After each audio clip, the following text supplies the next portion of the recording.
Good afternoon, everyone. I welcome all of you for joining us at this session, which is around the discussion on what business opportunities are developing has been there for Indian MSMEs, specifically in the German market.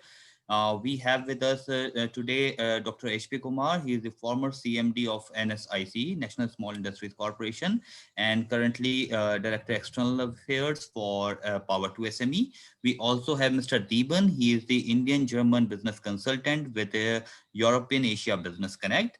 So these two experts will be discussing what all business avenues are there for Indian MSMEs in German market. So before I hand over the session to Dr. Kumar to take it forward, let me walk you through very quickly the profile of the organizers of this webinar, which is Power to SME and AIMO, All India Manufacturers Organization. Power to SME, it was established in year 2012 by our founder and CEO, Mr. R. Narayan. And he came up with a very innovative business model which eliminated the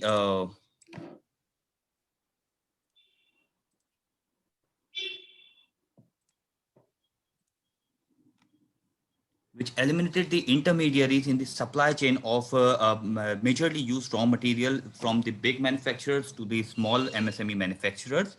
He did this on the demand aggregation basis, and thus we were able to transfer the pricing benefits to the MSMEs, and that enhanced their competitiveness as compared to the corporate manufacturers. Uh, this is the entire Power to SME ecosystem. As I mentioned, Power to SME, it deals in raw material procurement and sourcing business. Our branch Finance Me, it facilitates loan through our financial partners in a very seamless and time-bound manner. Our portal SME Shops is the India's biggest marketplace for industrial and MRO goods. Both the corporates and MSMEs can buy and sell industrial goods over SME shops in bulk quantities. And we last year we also came up with our in NBFC by the name BizFunds, which deals in very innovative and contemporary working capital and raw material financing solutions. Uh, the key product categories that Power to SME deals in include steel, polymer, paints, yarn, chemicals, and there are many more.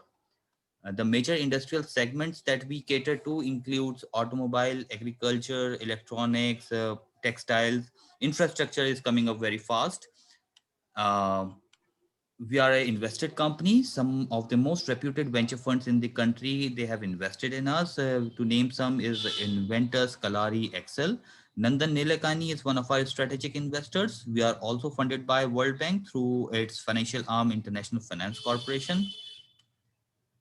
These are the few awards and accolades that we have won since our inception, and this is where you can find us online. Any one of you wanted to know more about these services provided by Power to SME can get in touch with us on through any of these mediums. And the, the co-partner for this webinar is AIMO, that is All India Manufacturers Organization. It is 78 years old organization founded by Sir M. Visvesvaraya in 1941. So it's really very old. AIMO has zonal and state bodies and is focused on raising issues faced by MSMEs and startups across the country.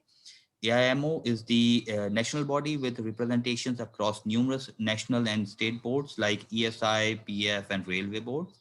The purpose of AIMO is to encourage dialogue and partnership among various stakeholders in the MSME ecosystem for providing and promoting innovation and knowledge sharing on MSME related issues. AIMO also aims to bridge the last mile connectivity between the government and the MSME. So, in short, AIMO is the mature, respected, and discerning voice of MSME across the country. So before I invite Dr. Kumar to carry on the discussion further, if any of one of you has any questions to be raised to the speakers, kindly submit your queries in the chat box. These questions will be taken to the speakers in the Q&A session.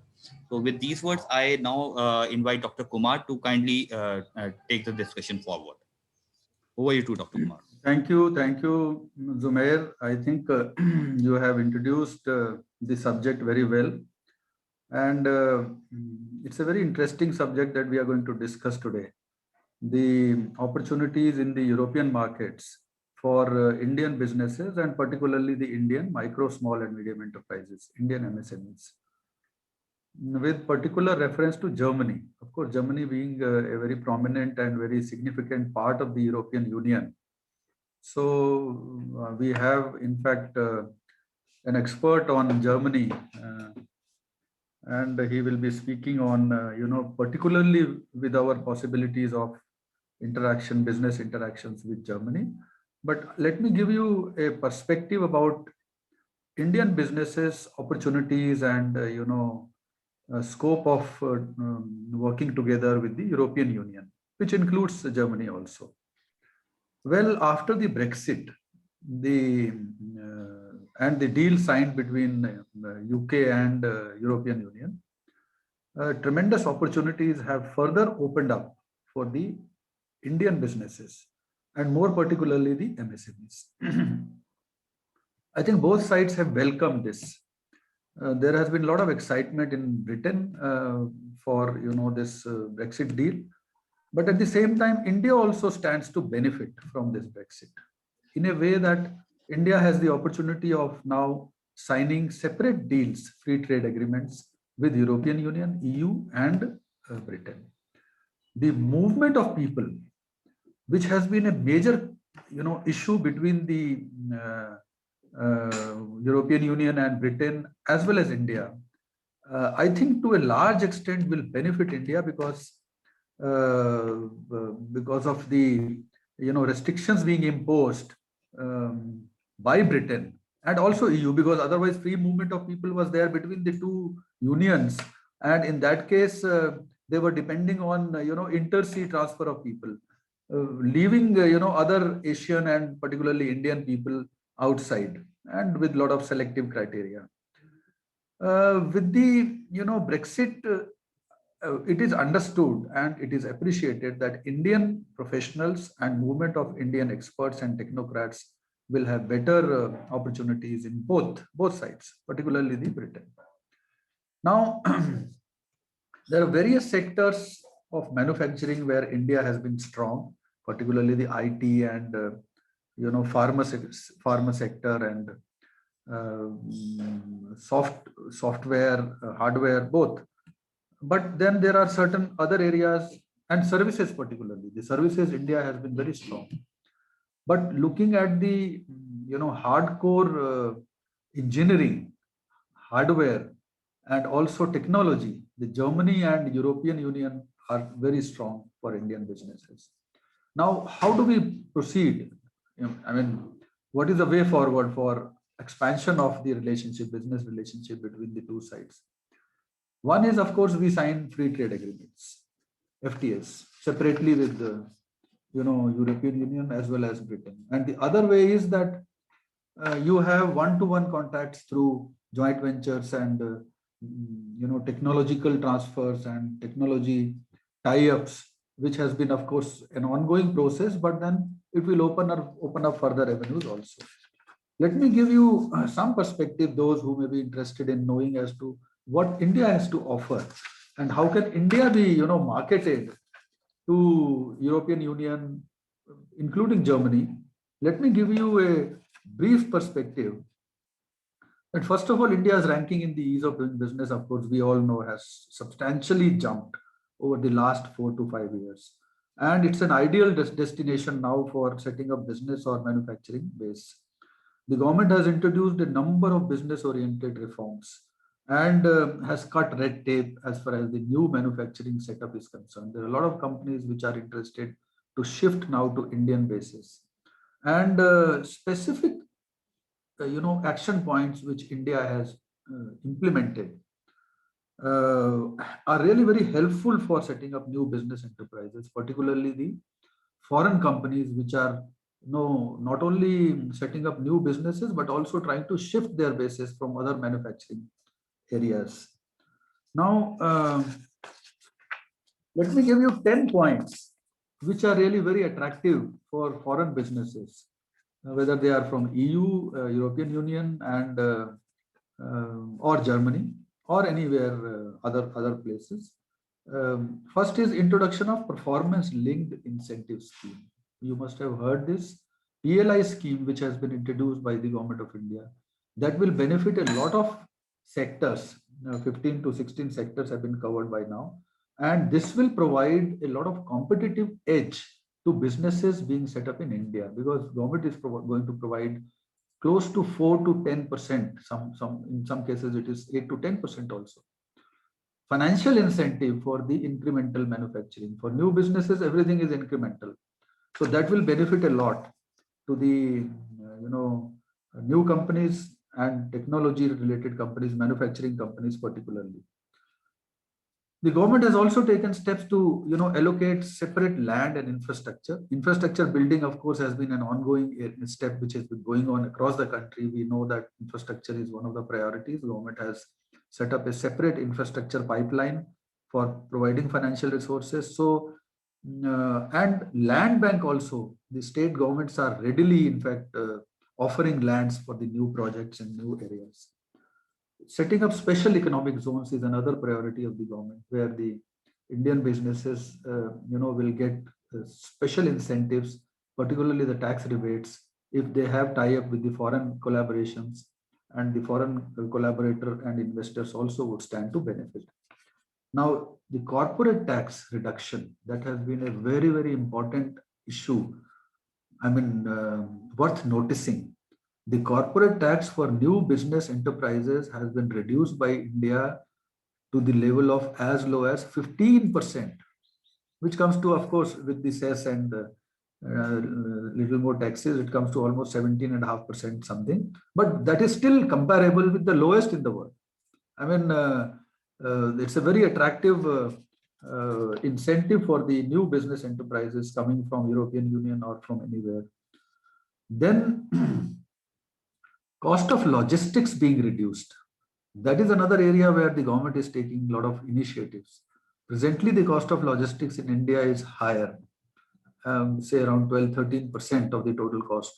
But then the clear roadmap has been laid down where the cost of logistics in India is going to be reduced to nearly 5 to 6%, which is an international norm. And a lot of initiatives being taken in this regard.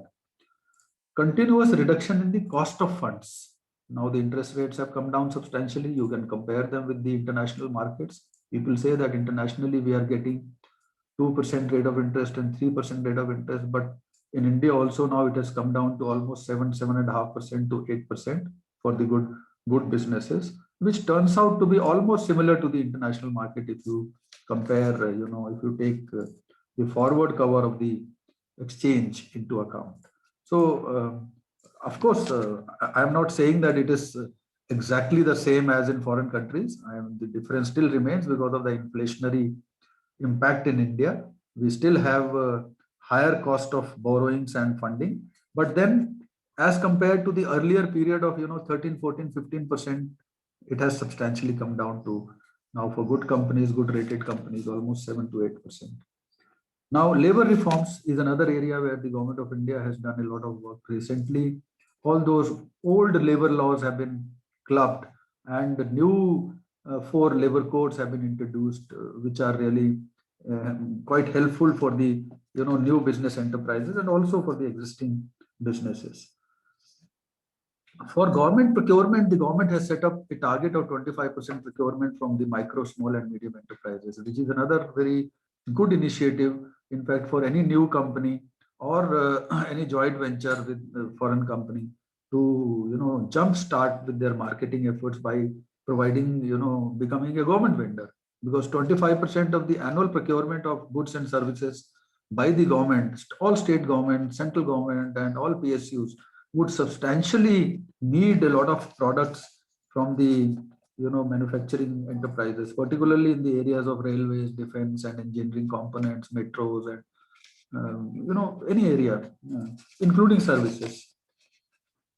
There are various schemes which the government has introduced for improving the quality and productivity and efficiency of manufacturing enterprises. These are some of the schemes which provide incentives, training, skilling.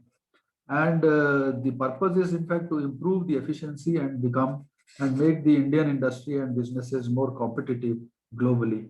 The Atmanirbhar Bharat Abhiyan, which has been launched by the government of India, is basically towards this, meeting this objective that more and more companies can become independent and become self-independent, self-reliant, and provide a global competitiveness by improving their productivity and scalability of their production. And technology development also, whether it is AI based or IoT, there is a lot of advancement in this. Well, I can go on, and there are various areas where the Indian lot of sectors have grown up, and we can look for, but at the same time, I find that Germany is a very sought after destination for Indian businesses, particularly for technology sourcing. I have myself taken some delegations, in fact, to German markets. Germany, of course, is the window for other European Union, European markets also. Germany holds a lot of big fairs. In fact, I have been participating in those fairs with a lot of Indian businesses. They are very interested in participating in those fairs. I think our friend um, Mr. Diwan will be able to tell us as to which are the fairs which should be attractive for Indian businesses, and where they can really not only do the market research and find new buyers, but also do technological tie-ups and joint ventures possibilities, and also source the new technologies from the European Union, and particularly Germany.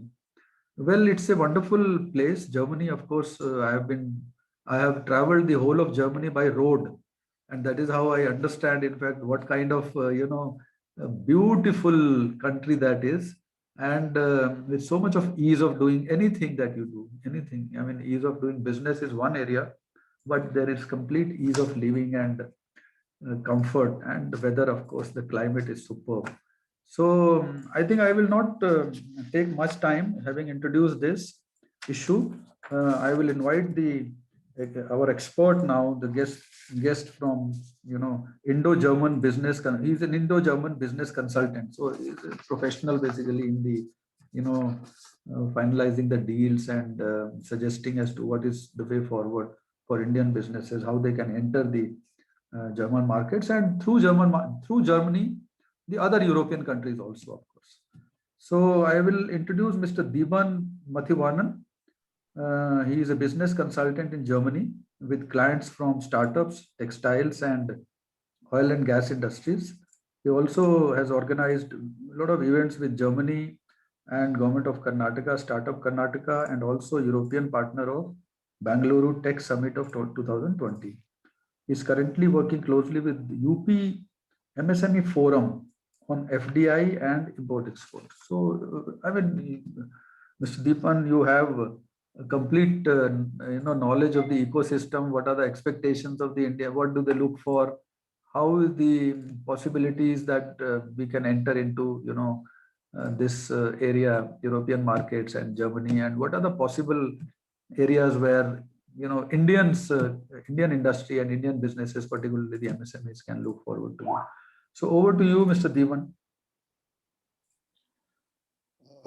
Yes, sir. Thanks a lot. So I would like to just share my screen. Yeah. So are you able to see my screen? Yes, we can see that. You can enlarge it. Yeah, it's fine. Yes, you can Yes. make it. Yes. So fine. yeah, so I am Deepan. So I am living so my 12 years in Germany right now. So I started with my master's and then in electrical engineering, and then I worked for German Aerospace, and then I worked for some sensor companies with focus on automotive, and then I finished my MBA as well. So and after that I worked for a year, and for about two and a half years now I am into consulting. So it started with an Indian company who had approached me to represent them in Germany, and then it took on. So I personally worked with clients from textiles, from tourism in the sense travel industry, and also manufacturing industry. So this is a slight background for me. So Germany, as you know, a basics on Indo-German relation, just for you to know, it's started 500 years back, and it started from Augsburg to Goa. So that's when they started the trade route between India and Germany. And then after that, it was Mr. Siemens who introduced also a part of Telegram in India some 120 years back. So right now there are more than 1,700 companies, German companies, active in India, providing 400,000 direct and indirect jobs. So Germany is actually India's largest trading partner in Europe. Actually, so yeah, as you can see the numbers, it speaks for itself. So coming to Germany's SMEs, a view on German SMEs. So German SMEs, in German they call KMUs, Klein- und Mittelständische Unternehmen. So this is the backbone. This is the actual backbone of the German economy. So whatever we hear about, Germany being the manufacturing hub and capital, so it's all stems from all these are based on these KMUs. So roughly about 99% of all companies are KMUs. So it can go up to 50 million euros and 500 employees. So this is a rough definition for small and Mittelstand companies in Germany. So it has a huge impact overall. So the whole economy of Germany is actually based on small and medium-sized companies. So this is just to give you an overview of what Germany is. And these are mainly industrial companies which are into electrical and manufacturing. So they mostly focus on niche products. So that is why even our client choice is also mostly based on niche products. Even it can be a very small product like a fish hook or something, but these products are so mainly all these middle-class companies are into these kind of products. So they are long-term oriented. They are mostly family owned, and there are more than 1,300 world leaders in these niche products, and they are called as hidden champions. So, and the major part is these Mittelstand companies are not always situated in cities. They are scattered across different cities. There could be a village. So, for example, there is a village called Wedol. So it's a very, very small village, less than 20,000 inhabitants. So you have this big company called Schaeffler, which is into ball bearing manufacturing on one side of the village. On the other side of the village, you will see their competitor, I think Kohn or somebody is there. So this is the kind of infrastructure Germany has. These are basic definitions, and some companies, which are these small and medium scale companies, which are very well known across the world here. So I'll go right into it. So these are the major areas that I will be covering today. So first is import-export subsidiary in Germany, distribution partners and company acquisition. So I will just give you a little bit gist on each area, and I will like to give my personal experience working in each of these areas so that it will be more practical and worthwhile listening to. This is what I thought. So starting with import export, so yeah, Germany imports and exports a lot. So majority of the imports are, just a second. Majority of the imports are machinery, including computers, then electrical machinery, vehicles, mineral fuels, pharmaceuticals, optical, technical, medical apparatus, plastics, organic chemicals, and then iron and steel. So as I saw in the presentation, majority of these industries have a direct match between the largest number of imports to Germany as well. So me personally have worked in 2-3 areas. So let's start with the most simplest area, is the textile area. So in that sense, a lot of exports have already been happening. But also a lot of exports have also been shifted now to, for example, Bangladesh with respect to the price factor. So this is why we choose to focus on, some niche product. For example, we are focusing on a product called a menstrual brief. This is something which is very new.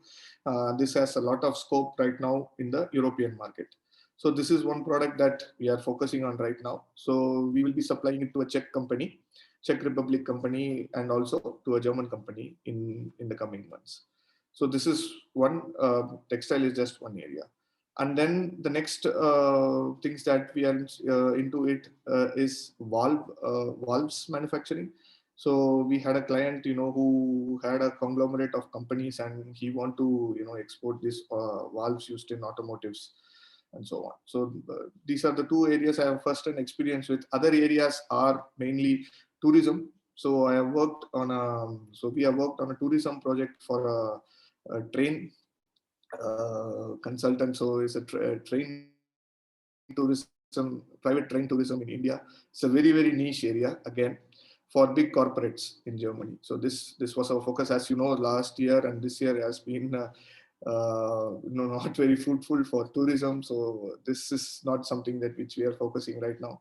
But maybe in the future, we are planning to work on these areas as well, in wellness and these niche areas like private train tourism and so on. Yeah, and the challenges. So these are all my personal experiences I would like to share. I don't want to, say, so maybe you can ask me questions and then I can answer you better. My personal experience in this, I am in this area for the past 2.5 years. So the first moment I talk about, for example, I talk about Indian companies, or what comes into mind for a German person is the past bad experience that somebody has had in Germany. So I thought, this could be a one-off deal, but since I'm working with companies and business associations like yours in different states, this has been the story. But nevertheless, there had been a lot of Indian companies which have been exporting to Germany as well. But usually the first thing which comes to their mind is something negative. So then we had to dig deep into it and see what really causes this impression. Is what we feel is basically that there should be a change in mindset when working with German companies, especially. It could be different for Spain companies, it could be different for Czech companies. Our values could match very easily with Czech companies and Spain companies, but the kind of business culture that we have is a little bit different. It's, I think, diagonally different from what the Germans do. So first of all, trading and supplying to Germany needs a lot of patience. So if at all we are into, if at all you are into industries, into manufacturing and such, so there needs to be a lot of patience in establishing it. And the basic mindset difference that we see, that I have seen personally with my clients and also with clients of other businesses also, is they are very short-term oriented. Germans, as I told you earlier, are very, very long-term oriented. And that could be also one of the challenges, because German OEMs invest a lot in their suppliers. So I work for one of the suppliers as well, for one of the sensor suppliers for Daimler. So I work for them. So Daimler invests a lot in these suppliers, and they make sure they are there for long term. So this kinds of mindset is actually, it's very less when compared to India. There needs to be a lot of patience, and there needs to be, there could be, for example, 6 to 8 months time where there is no business, but that patience is essential. But there are ways to, there are ways to minimize the costs, but that patience is absolutely essential. And then long-term orientation is also absolutely essential when it comes to manufacturing sector. When it comes to textile sectors and the other sector, it is not really that important compared to the manufacturing, but with respect to manufacturing, it is very, very important. And the next challenge is quality. So all these things also, I have had some personal inputs that they are looking for quality, but these things can be addressed. Right now we have very good quality assurance companies like Lloyd's and TÜV. Now the challenge right now going on is who will take the cost for this. It has to be from the buyer's end. So this is one challenge right now, but this will be solved. This quality component can be solved. This can be solved. So the next one is distribution partners. So this is one area which we have very good experience on. So we had a robotics company in Germany, and as you know, the German nuclear industry is completely shutting down in the next 3 years. So there are these players, these huge players who are active for 30, 40 years, who are looking for new areas of business.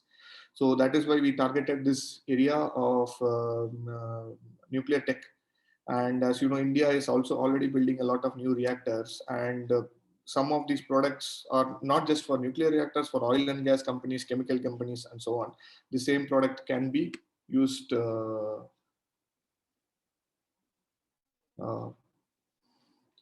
same product can be used in these sectors as well.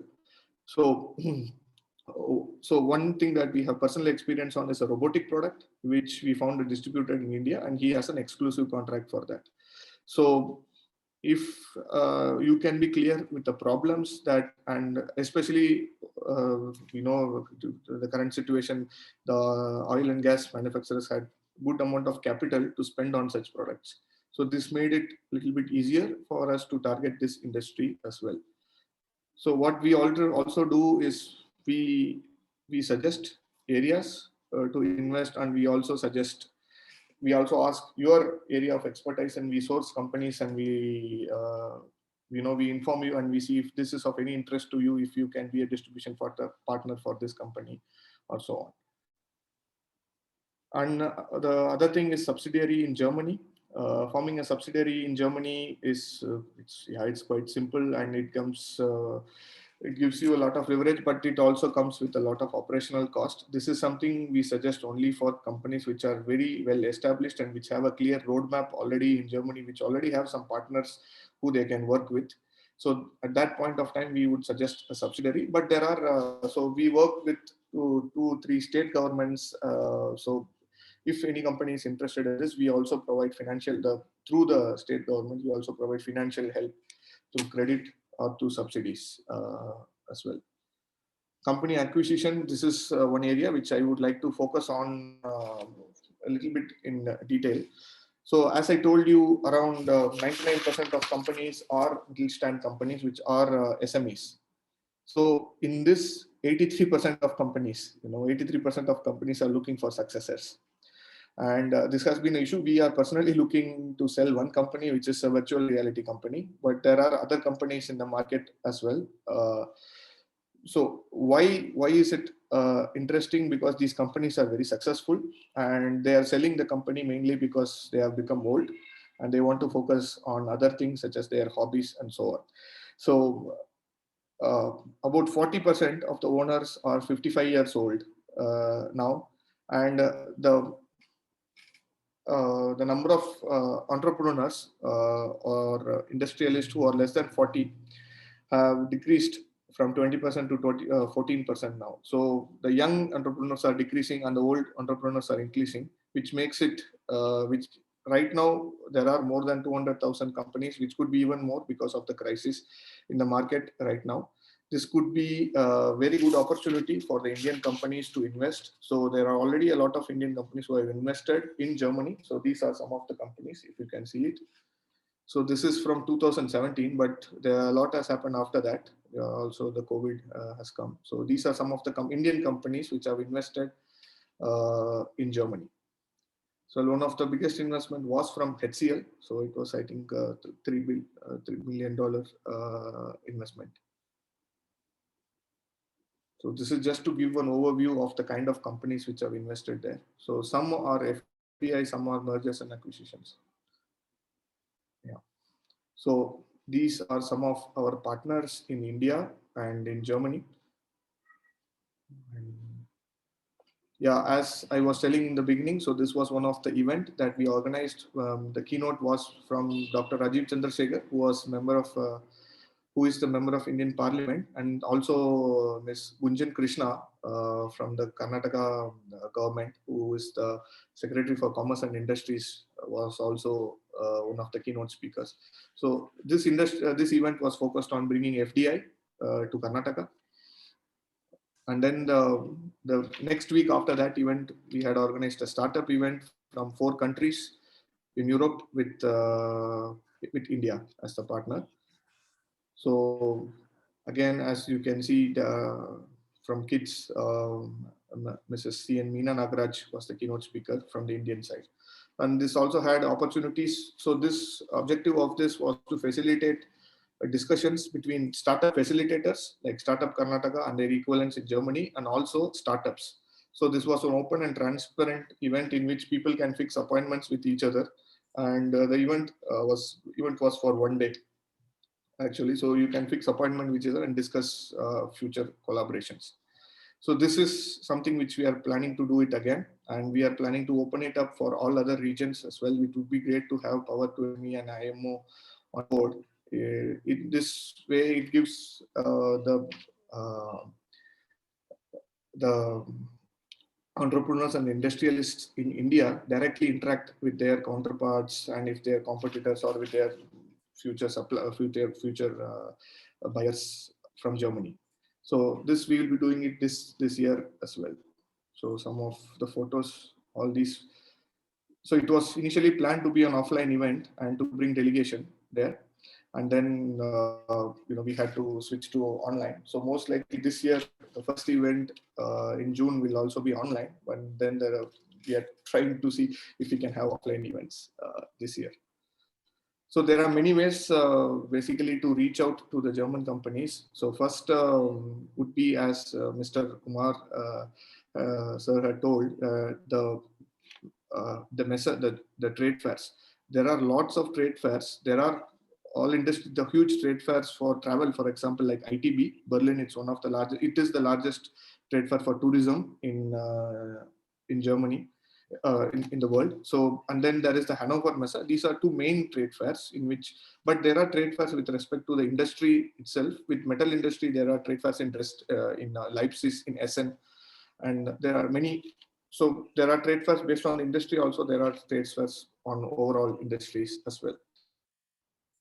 So most of these trade fairs have switched to online right now. This makes it even more easier right now for our people to participate in this. If not have a stall, analyze the kind of industries which are coming there.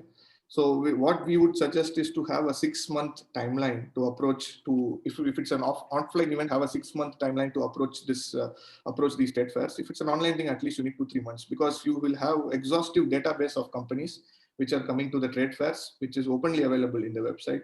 This way you can already find who could be, your trade partner, who you could do business with. And then it's a matter of approaching them and applying to them. So what we do is, we make this process a little bit easier. So we have very good collaborations with associations, like equivalent associations of like Power2SMEs in Germany. So if somebody comes up with a particular industry, we try to find out, we source companies and we say, is this company interesting to you? And then we fix appointments through the associations there. So our next plan is to have an online event portal in which, as I told you, in which an interaction between Indian and German, most likely European companies can take place. So this is something that we are working on right now. And then next, as I told you, is business leads, company sales, and investments in Germany. This is our team. So they are from different areas. Bopana is actually from pharmaceutical. It's from the vaccine area. He has a doctorate in vaccine biology. Kulkarniji is from aerospace area. So I am also a little bit into aerospace and business. So thank you. Thank you, Mr. Devan. I think you have given a very, very useful information, and the areas where you can be of help to the Indian businesses and MSMEs. I have, in fact, certain queries which I would like to ask on behalf of those who may be interested in dealing with the German and European businesses. First thing is, that India has opened up all sectors for the FDI, foreign direct investment, and investment from other countries. So a lot of people would be interested to enter into joint ventures with the German companies as well as European companies. Now, joint ventures could entail, either distributorship arrangements or simply marketing, franchisee, and one notch higher if we talk about, that is, technology transfer also. Yes. technology transfer with in manufacturing facilities. So what do you think, which are the areas, which are the sectors, or I would say, to be more specific, which are the products which you feel German businesses would be very keen and very much interested to deal with Indian companies, whether it is for exports or for imports, both ways. And second question, of course, I will be asking is that which are the technologies, including IoT and artificial intelligence and latest manufacturing equipment, where you think that German and European companies have an edge and India can benefit, in fact, by entering into technical tie-ups? Thank you, Umar sir. So, yes, so there are actually many industries. So, what I would leverage on right now, and what we are also insisting is the IT competency of Indian companies are extremely huge. So I am right now in India, as you can see. So I'm just giving you a layman's perspective, or my personal perspective in this. Yes, yes. So the kind of fintech revolution that has happened in India, demonetization has increased it, but the kind of fintech revolution. So I have in Germany, we are still a cash economy. So cash is still king.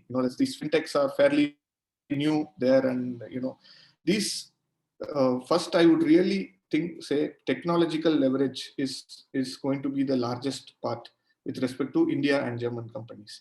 So Indian the kind of technology that has been used with and ecosystems that have been built in areas of edtech, which is completely missing in Germany in the areas of fintech.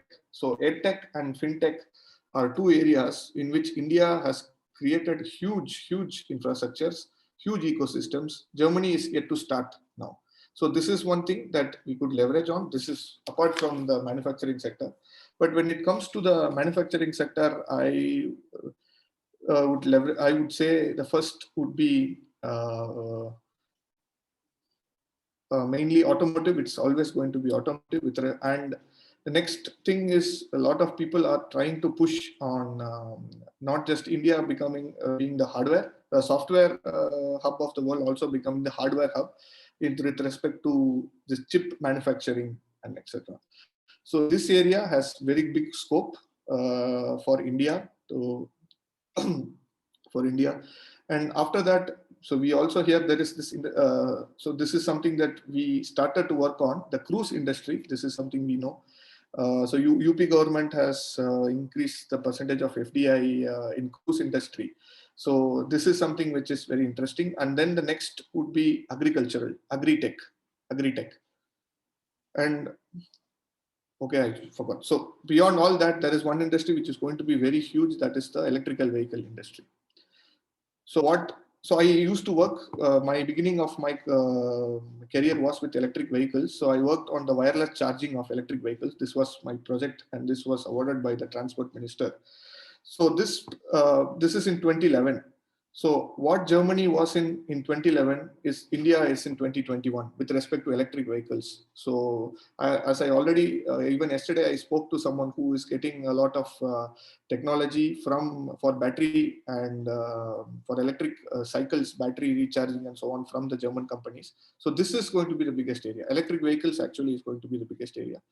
After that, then agri-tech, automotive are going to follow behind. So more futuristic are these two areas, which is the technology. If we can leverage our technological competence with Germany, it's going to be huge with respect to IoT. With respect, for example, in telematics, this is already playing a huge role, telematics. And one more industry would be biotech and biopharma, with the kind of schemes that are announced by the government right now. Even I think our APIs are even going to be manufactured from India. So this kind of there is going to be a big push in the area of pharmaceuticals as well. Right. No, I think very good, sectors, very prominent sectors that you have named, and whether it is electric vehicles or pharmaceuticals, including APIs and One area where a lot of people have been talking about when they talk, dealing with Germany is the second-hand machinery technologies.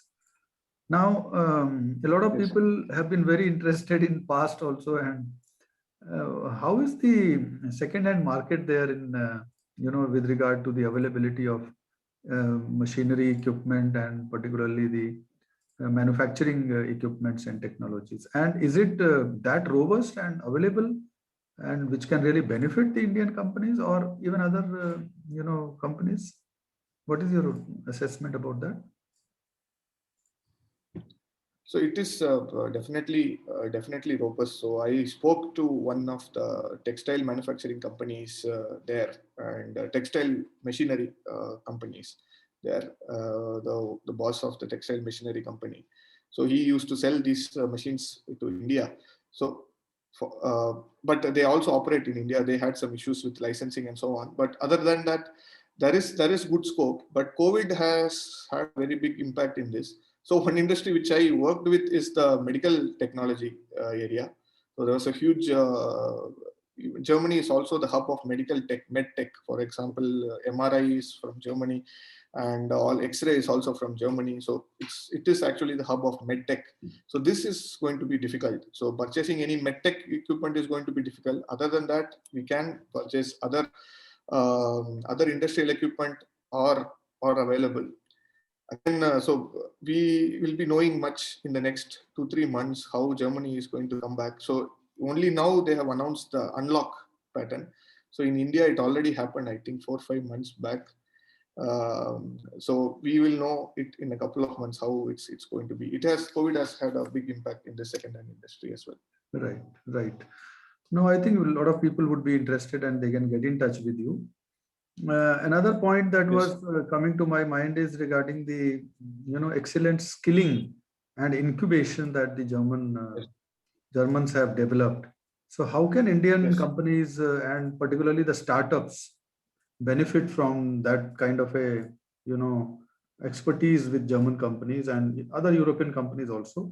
So is there any framework where you can suggest that there could be joint efforts by both sides, businesses, in the incubation models and skilling, of people? Yes, sir. So Germany, as you know, is has one of the best skilling infrastructures. So it is called a dual education program. It's called a VET program, vocational education and training. So in this program, it focuses on 60% practical and 40% is theoretical knowledge. So this is the basic structure of how Germany does. And as in India also, it is somewhat similar with respect to polytechnics. Now polytechnics have become skilling institutes. So the only difference is with Germany and in this whole program between Germany and India is companies invest in these programs in Germany. And here, very less companies invest in skilling programs in India.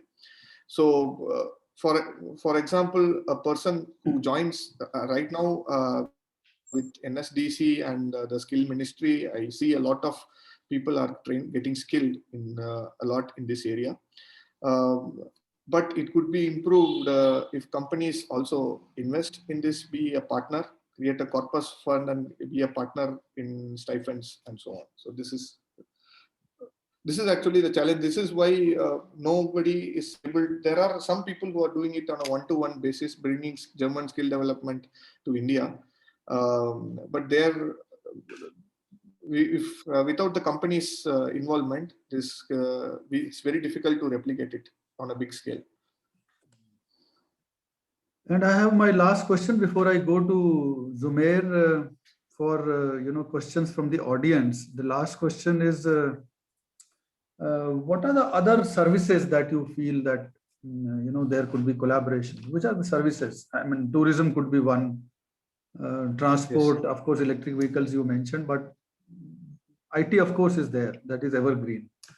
And any other services that you feel that India or Germany are strong, and then we can transfer technologies or maybe provide some marketing avenues for each other in services? For example, IoT is artificial Yeah. intelligence and Yeah, see, directly to say fintech IoT.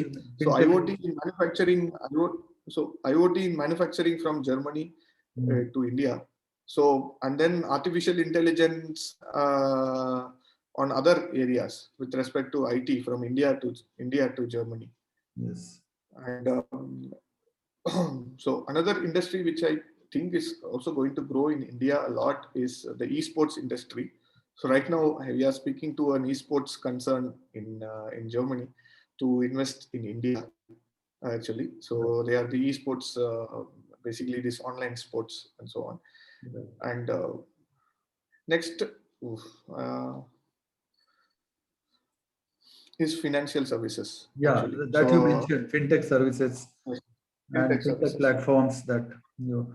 So I think it is very interesting. And in any case, you are leaving your contact details for people to contact you. Yes.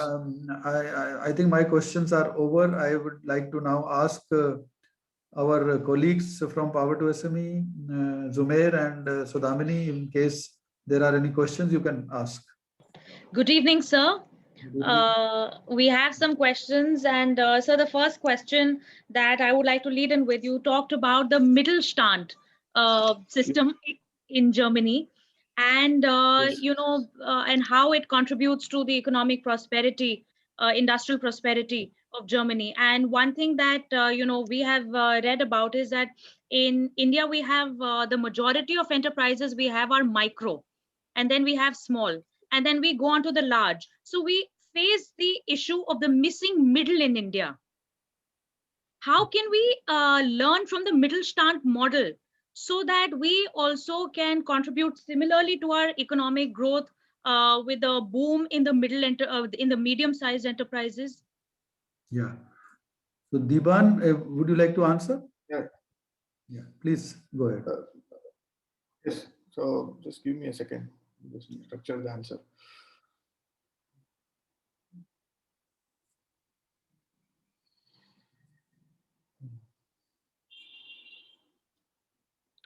Yes. So this is a topic for many years. So many years they have been discussing how we can learn from the Mittelstand to Mittelstand to in India.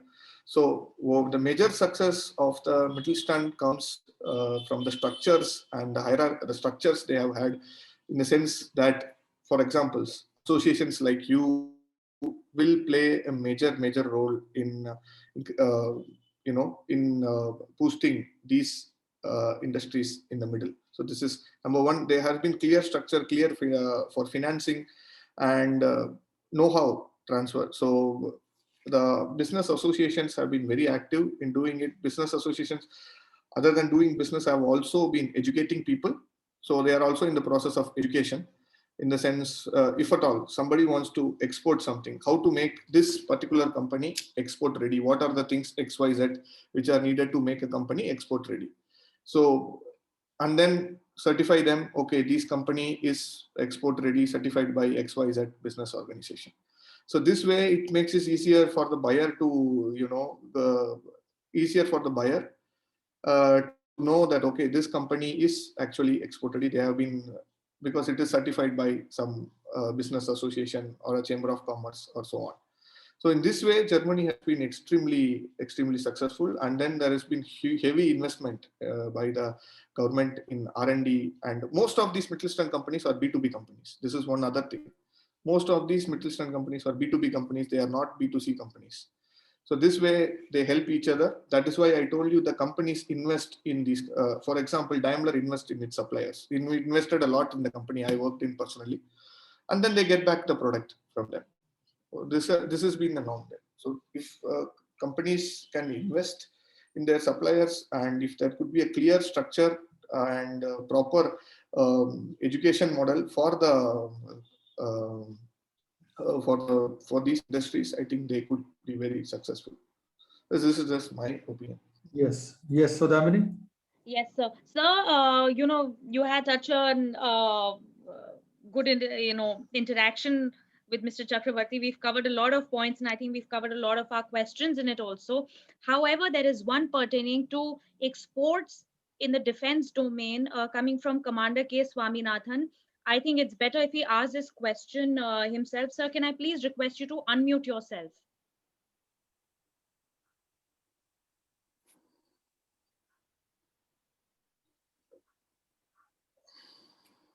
Commander K. Swaminathan, if you can please unmute yourself and ask your question related to the defense domain, Make in India exports. Okay, I don't think he's So here. actually, Commander is more like a mentor to me. So I know Okay, him. okay. All right. Okay, okay. So, So but there is some scope now so okay. So there's one last thing I would like to say with respect to China, because China is the big elephant in the room. So I wanted to address it in the last. So there has been some concerns with the German government with respect to the relationship between German and Chinese. There has been a concern there. It is not as frictionless as before, and German companies are actually looking for alternatives to leverage with China. So if we can create the correct ecosystem, and if the organizations like you are going to play a huge role, it's what I feel in the future, in the present and also in the future, to do this, because there is a lot of scope in training these. There is, as you spoke about skill development, the skill development is not just for the people who are working in the company, it's also for the industrialist with respect to export okay products and quality assurance and so on. If these things can be assured India, and there is, for the first time, since we are interacting with this Chamber of Commerce, we see them, they are very actively approaching us with respect to Indian companies. So they wanted to focus more on India as well. So there is big scope for India, and as they are looking for an alternative. So only thing if we have to provide one. So that is a huge scope for us in this area right now for the next 2-3 years. Yes. So Damini? Can I, Commander Swaminathan here, can I tell a few words? Yeah, please go ahead, Commander. Sir, good afternoon to everyone. Good afternoon. Basically, I'm a mechanical guy and a naval architect, and was a co-team member, designed, built, launched India's first nuclear submarine. Each submarine worth around 4 lakh crores, and set up infrastructure worth around 10 lakh crores in Visakhapatnam. That is point number one. Great. And thereafter, I am in the corporate world with the defense, as well as smart city, as well as port, as well as the other domains for the past 11 years. In specific, what I want to say is, if you look into our Government of India plan, they have a very challenging and a very ambitious plan of making India program amounting to 4 lakh crore to be made in India for the Indian and the foreign Indian defense requirement alone, sir. This consists of all the three forces, Navy, Army, and Air Force. In specific, if you look at Navy, we have huge, coterie of equipments and be it mechanical, electrical, electronics, all those things supplied by the Russians and also by Germans. Up now, US is getting into the picture. Coming to the Army domain, we have a range of equipment systems, assemblies, sub-assemblies, guns, missiles, where Germans play a vital part also equally well. Coming to Air Force is not much in comparison, but however, there's a huge scope available. Now coming to India per se, sir, like there are two distinct defense corridors coming up. One is in Tamil Nadu, one is in UP. To be more transparent and specific, the UP corridor is doing extremely well. They're very proactive, they're doing extremely well. Therefore, we have a huge potential with our MSMEs in terms of IT, in terms of nano, in terms of assemblies, in terms of test benches, which cost huge amount of money, which can be made available in terms of TOT from Germany or from the European countries, which we can make for Indian requirement as well as for the export purpose. This is my submission. We do have a plan in place, and I will interact with Deepan very soon, and also take all your advices, and we can post in our group and take the suggestions and availability of technology or the expertise with our own people, and see how we can take it forward. To make it simple, Available amount is 4 lakh crores for the next 10 years. It's a huge amount. 4 lakh crores will be going to, it is only going to go up, including services will come subsequently. Wonderful. I think it's a very useful information, Commander. It will be very useful for those companies in the small and medium sector, as well as large companies also. In fact, they can take the advantage of this 4 lakh crore opportunities which is coming up by participating directly or through the offset route, because they can take that route also, joining hands with the foreign companies who are, who are given these orders for many of the defense related, equipments and production items. So both ways it is beneficial to Indian companies, and in any case they meet the objective of Make in India program also. So I was wondering whether in this program, what 4 lakh crore of opportunity, whether any technological, import or technological assistance will also be required from Germany or maybe European countries. I'm Yes, sir. sure. Yes, sir. That is the point I put in the question. TOT is a paramount importance. TOT is a very key thing here. Yes, yes. Yeah. So naturally, it makes sense then to bring those technologies to India and develop the Indian companies, and not only for our own requirement but also for exports. Export purpose. Exactly. So Exactly. it's very useful. A very good intervention, Commander. I think. Thank you very much. It's my duty, sir. It's nation building we should make. Yes. Thank you. So, Damini, Yes, any other question? No, sir, that's all for today. I'd like to thank all who joined us today for this very vibrant discussion. We have a lot to learn from the German model, and we have a lot to, we can do a lot by incorporating and grow even stronger in terms of making India and domestic production. Thank you so much, sir, for joining us today for such a dynamic talk. May I please request you to share your presentation with us? Yes, so I will send it via email. Okay, sir. All right. We will be sharing the presentation with our participants present today. Thank you all for joining. Good evening. Thank you, Sodamini. Thank you, Zumair. Thank you all the participants. Thanks a lot. Okay, bye. Thank you.